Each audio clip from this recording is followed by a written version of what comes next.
Hi friends, welcome to our channel. இன்றைக்கி சர்க்கரை வள்ளிக்கிழங்கில் எப்படி சப்பாத்தி செய்கிறதுங்கிறத பார்ப்போம். சர்க்கரை வள்ளிக்கிழங்கை வேக வச்சு எடுத்து வச்சுக்கலாம். வேக வச்ச கிழங்கை தோலை நீக்கி எடுத்து வச்சுக்கலாம்.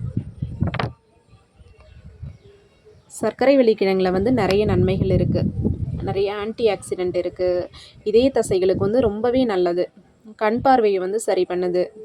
இது வாரத்துக்கு 2 முறை எடுத்துக்கலாம். கொலஸ்ட்ரால் பிரச்சனையை கூட சரி பண்ணுது. 2 கப் கோதுமை மாவு எடுத்துக்கலாம். 1 கப் அளவு தண்ணீர்,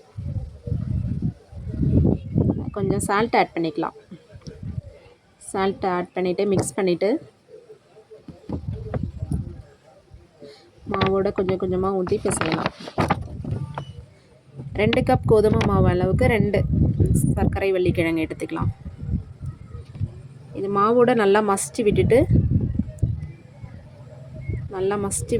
பிசையணும்.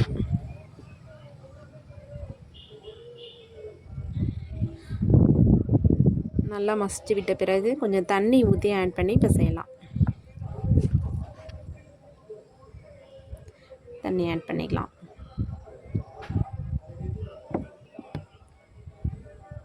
கையில் ஒட்டாத அளவுக்கு மாவை பிசைஞ்சு எடுத்து வச்சுக்கணும்.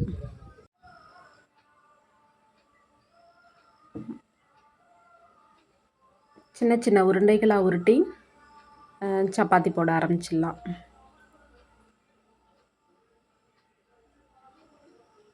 தோசைக்கல் மிதமான சூட்டில் இருக்கணும். மிதமான சூட்டில் இருந்தால் தான் சப்பாத்தி சாஃப்டாக வரும்.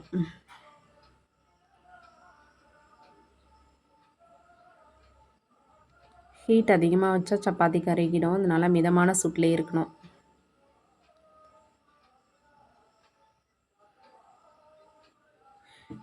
இதுக்கு ஒரு சிம்பிளான ஒரு கிரேவி ஒன்று பார்த்துடலாம். ஒரு 10 நிமிஷத்தில் ரெடி பண்ணிடலாம். ஃபஸ்ட்டு கடாயில் ஆயில் ஆட் பண்ணிக்கலாம். கொஞ்சம் கடுகு,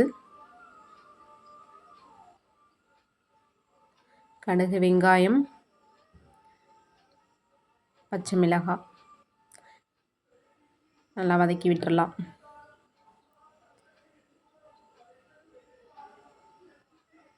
வதக்கி விட்ட பிறகு கருவேப்பிலை கொஞ்சம் ஆட் பண்ணிவிட்டு கொஞ்சம் சால்ட் ஆட் பண்ணணும். சால்ட் ஆட் பண்ணி வதக்கினா தான் சீக்கிரம் வதங்கும். அடுத்து தக்காளி ஆட் பண்ணலாம். இது 10 நிமிஷத்தில் செய்கிற தக்காளி கிரேவி. சீக்கிரம் சிம்பிளாக ஈஸியாக ரெடி பண்ணிடலாம். இதில் கொஞ்சம் மசாலா ஆட் பண்ணிவிட்டு கொஞ்சம் தண்ணி ஆட் பண்ணிக்கலாம்.